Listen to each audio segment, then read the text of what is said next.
Tannhäuser is actually one of my favorite operas. I've always been moved by it. I think it's a great story of redemption and love, and I think those are great things in an opera.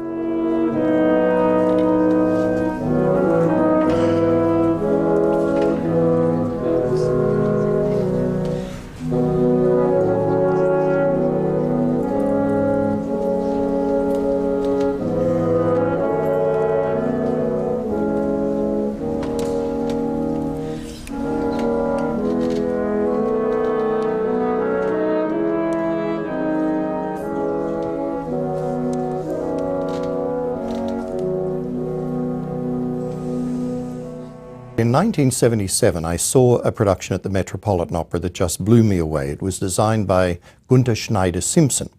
And Gunther has done work with us before. He actually was the designer of the Rusalka we did and the Passion of Jonathan Wade. But when I saw that in '77, I vowed that if ever I was involved in a production of Tannhäuser, it would have to be that one, or something similar to it. Well, to cut a long story short, we have permission from Gunther to remake that production for a stage our size. The Met is agreeable. The production actually began in Vienna. They have no problems. And the Met is letting us have their costumes, which complete the production.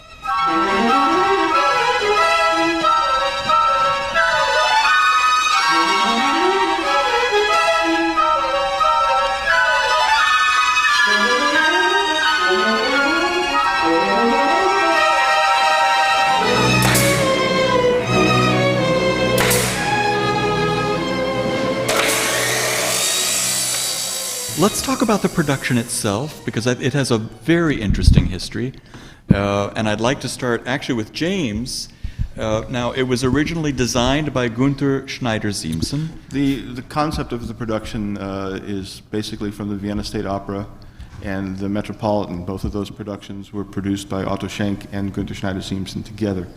Conceptually, they're virtually identical, but they vary in shape and size and sort of style slightly because of the two houses. And the San Diego Opera had approached Gunther to see about how we could take that concept and put it into this theater.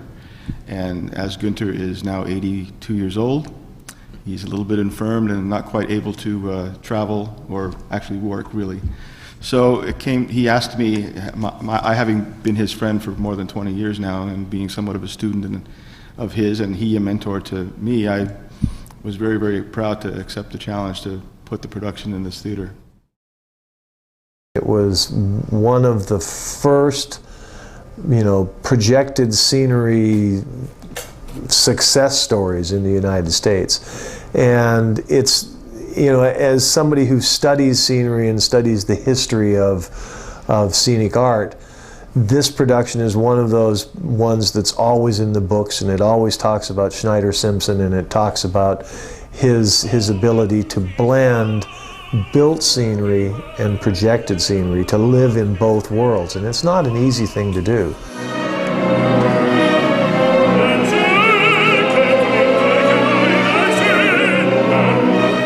Now the projections, of course, are only in Act 1 and Act 3.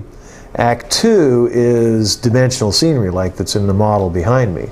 So in addition to the challenge in this show of having to create an environment that is really dependent upon projected scenery, we have to get that all out of the way and bring in this big giant real scenery, which is 45 feet tall and goes from proscenium wall to proscenium wall. So it's a big event for us.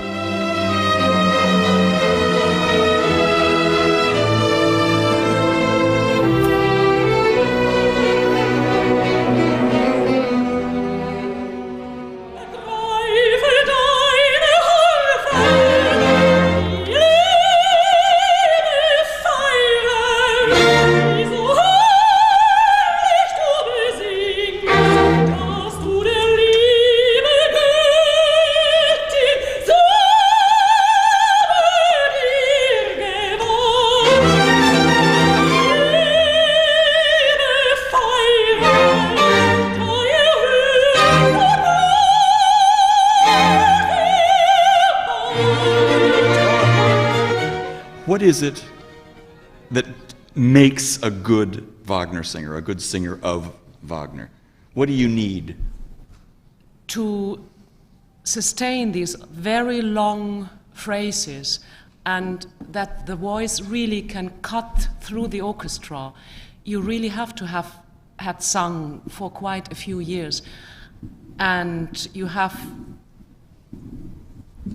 as I have to say the same thing again, you have to be built up to really to do this.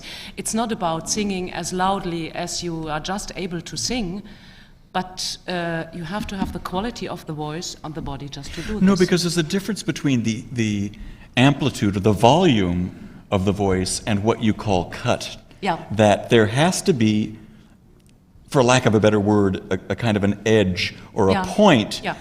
But it also has to be beautiful. I think Wagner always wanted, for instance, he's always talking about bel canto technique and wanting Italianate technique, but he wants them to sing German. And he wants them to be able to sing through this heavy orchestra. Would you agree, Miss Nielund? Yeah, it's some kind of, maybe it's the German bel canto, I don't know. It's, yeah, you really have to, of course, you have to have a very good text.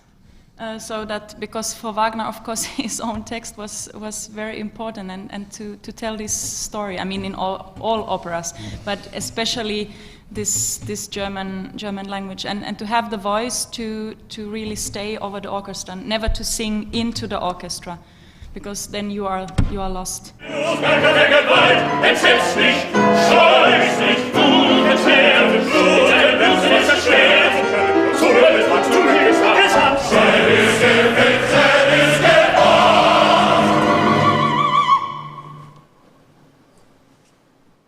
Practice. Practice. Practice. We don't sing from here. We sing from the body. And that comes from practicing. I mean, not coordinating. I'm talking about practicing. You do a part, when I do Tristan or Tannhäuser, I gotta practice every day to get the muscles going. So they just do this all the time. It's like you get a quarterback, and if he doesn't pass the ball warm up enough, you know, he's got to rocket that in there. It's muscles. And in this particular case, Petra is right on the button. You got to have the talent. You got to bring it along. It's part of you. But what do you do with it? And that's the catch.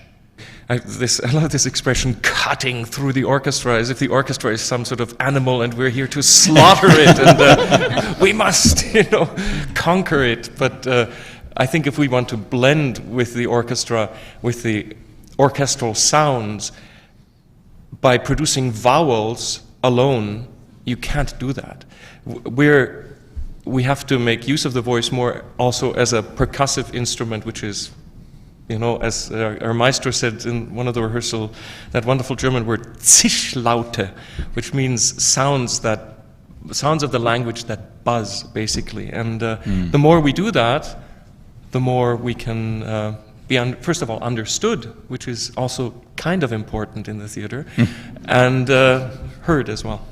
You have to learn to speak it as well. The third act is not really sung, it's more spoken, it's more articulated. And this is very unique. Now, you'll have the beautiful bel canto aria of Wolfram, you have the beautiful bel canto aria of Elizabeth, and then Tannhäuser comes out and starts growling at everybody. Well, this is what he wanted. He really wanted the articulation, this very, very strong diction. It's really communicating. It's a real communication, and Wagner really wanted that.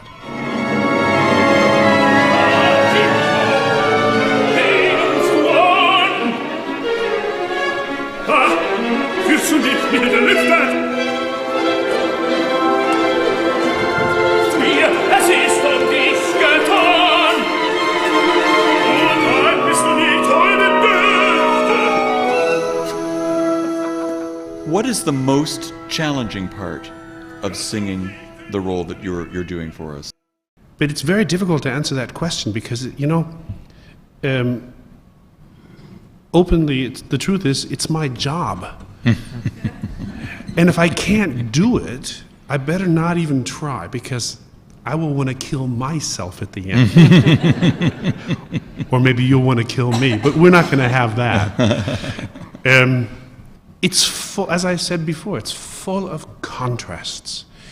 you have to sing the first act, you have to sing the second act, and you have to speak your way and screech your way through that third act. And read the subtitles in that third act, because there's a lot he says. He's very, very cynical. He's very mad at the world.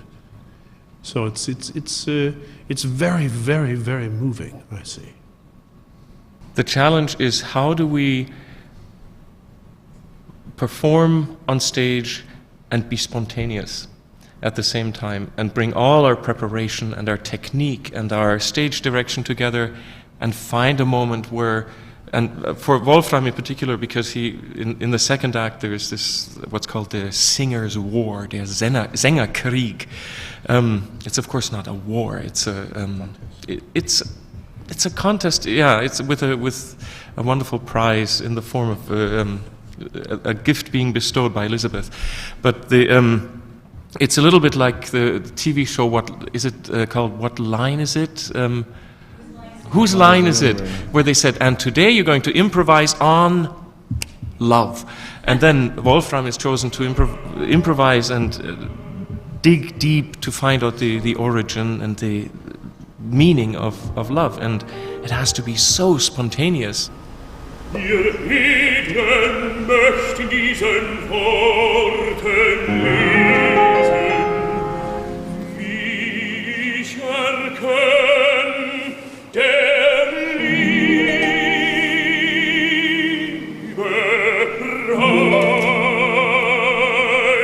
reinstes Wesen.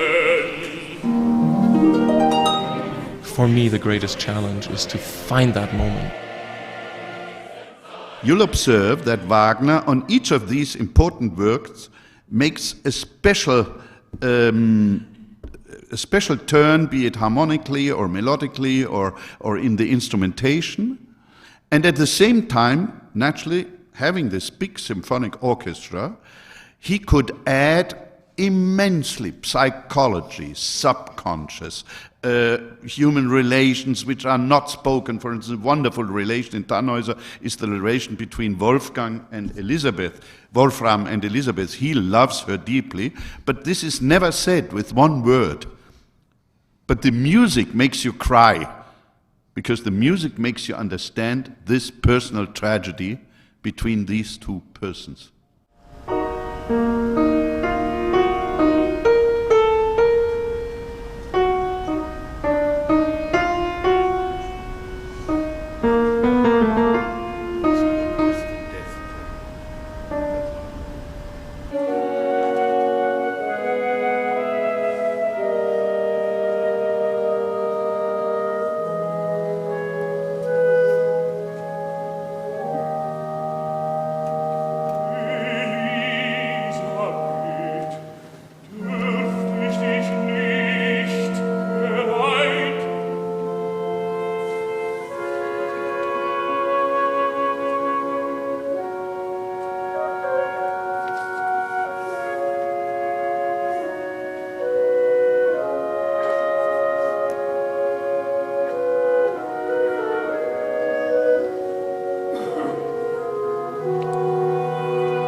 Aber es war verdammt gut, wenn du schon...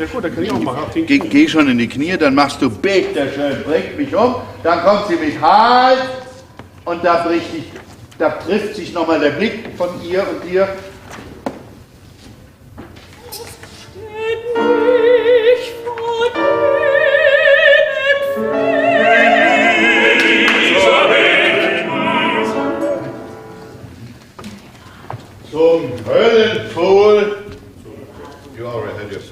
Zum Höllenpfuhl sei gesandt und halt. Yes? You want to kill it. I'm always trying to define what is opera. Opera is telling a story by music. Yes. Do either this, yes, or you want to ram it through. Yes? Which means, simply said, I have to hear what I see and to see what I hear. There are some exceptions to that rule, but we can dismiss them at this moment. Yes? So, especially in Wagner, as Bob said, with all these colors and all these details in the orchestra, I have, as a director, the duty to find out what are these details, and even more important, why did he write that details? I have to be kind of music detective. Yes? And then, accordingly, invent the action on stage, so it seems to you, the audience, that the music in this very moment is born and flows out of the action of the proceedings on stage. And don't be afraid for all these long, long Rome narrations. Stand like this and this. Okay, yeah, yes. And then your reaction, das war toll, wie das eben gemacht hat, weil es ist so überraschend und so. Das war richtig schön. Das heißt, du verflaucht. War toll. We really had a reaction, she and I, like that. Yes. Because it came so. The ideas must come out from the score, because opera in the first place, as I happen to say quite often, it's not a natural art, it's a musical art. And everything has to be reigned by the music, that is by the score. And if there's a specific instrument in the orchestra entering, expressing a very specific thing, then I have to find out what is it and why. And that I have to stage. Als ich erwacht auf ödem Plätzen wagte die Nacht und ferne tönten frohe Gnadenlieder. Da hörte mich der holde Sang.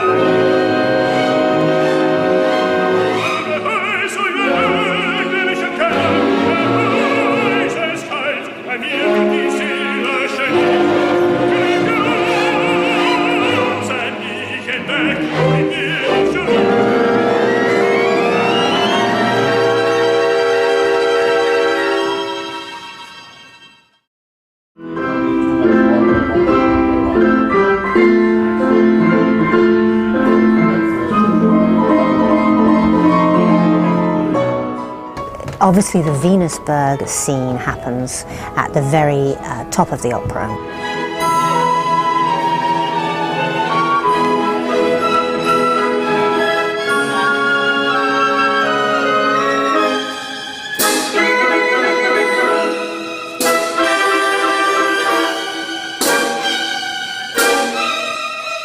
And in this scene we are trying to suggest convincingly that Tannhäuser is in the kingdom of Venus, where carnal love and sensual love is very much the order of the day. In order to make a convincing counterpoint to that, for when he decides he wants to go back to the court of Wartburg to pursue a more earthly love, a pure love, a spiritual love, we needed to really accentuate and develop the Venusberg ballet. Although the set is based on a design that was done for the Metropolitan Opera, and in that production, in fact, they did have several levels, little grottos, if you like. Obviously, the choreography is different, and I've actually embraced the fact that we have these different platforms. So, if you like, the scene can be going on, and we can still see little bird's eye view, really, of what's happening in Venusberg at that moment. And it's almost as if they're, dancing out of nowhere, really. So it was, I would say, Michael's idea, based on the design that was at the Met, but we have developed it further.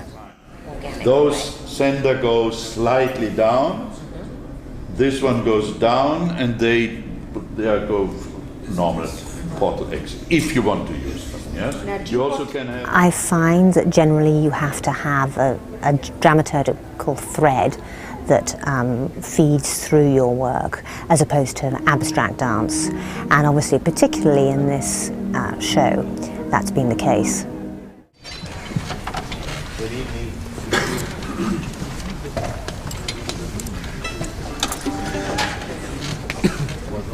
It was on.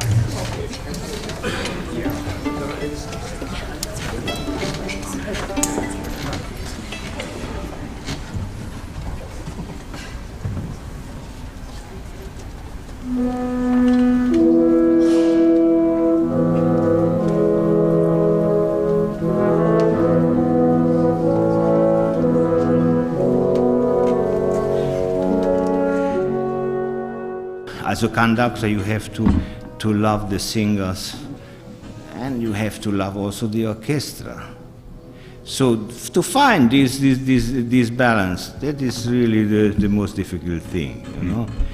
So it's not difficult to have a dramatic orchestra and loud, and probably also with a beautiful sound, but then you don't have partly only the singers. And they said something very important, the words, text. Verdi, who told always to the singer, pronunciate le parole, la musica ho scritto io. It means pronounce well the words, I already wrote the music. So, you know, this is of course also for all the musicians something very important. Make the music as the music is. You can express the words better or less, but leave the music as the composer composed it. There we don't need an interpretation. We need a good performance. The interpretation, probably somebody else will say it was a very, very interesting interpretation. But the intention for us is never to interpret something, but to perform it. Perform it well.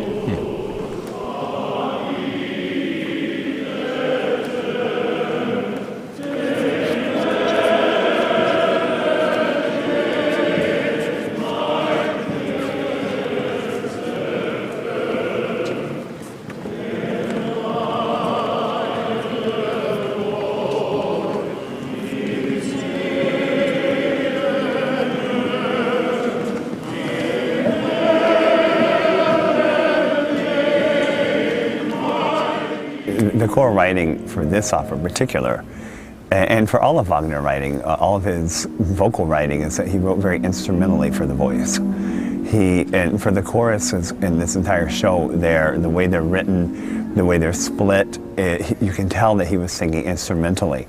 And they're very complicated in this show, particularly in the way that it's written with all the chromatics and the key changes all the time. And a lot of it's a cappella. The important part about this show is that in Act 2, the chorus is important to the drama, but a lot of the show, well, throughout the entire show, they're important to the drama, but through the entire show as well, it's really about really great singing. And it's about a great sound being created all the time. I said in jest that this opera is kind of like all the men's choruses of Germany and Austria decided to go pilgrimage all of a sudden and wander around the hillside singing. And that's really what it has to sound like.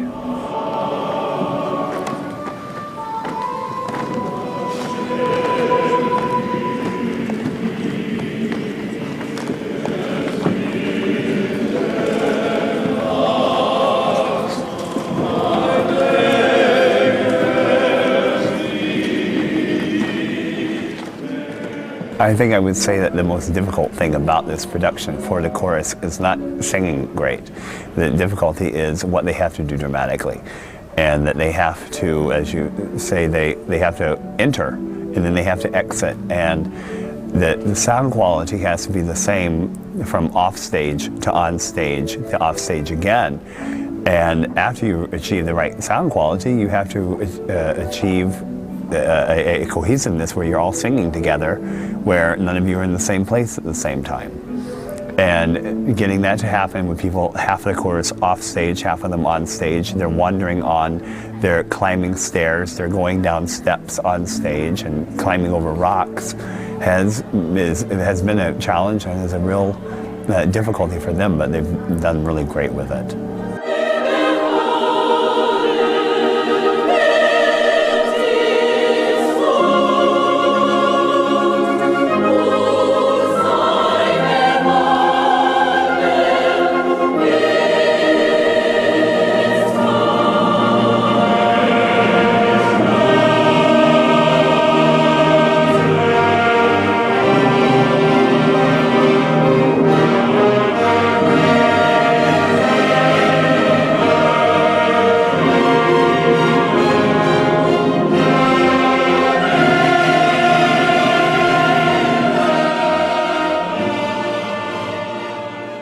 Wagner himself has had a reputation for being very ruthless for his art, not for him personally.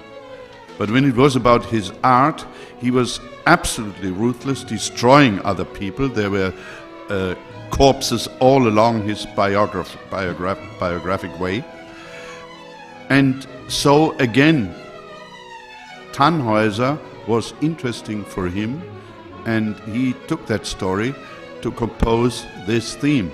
Accordingly, he wrote his very personal music, and he also had certain difficulties with this piece. He wrote a first version, that's the one you hear here, the Dresden version. Later he adapted it and changed it for Paris, and when the piece was performed in Vienna, he was trying and to improve it and change it and here and there. And in the end he said, I still owe the world a Tannhäuser.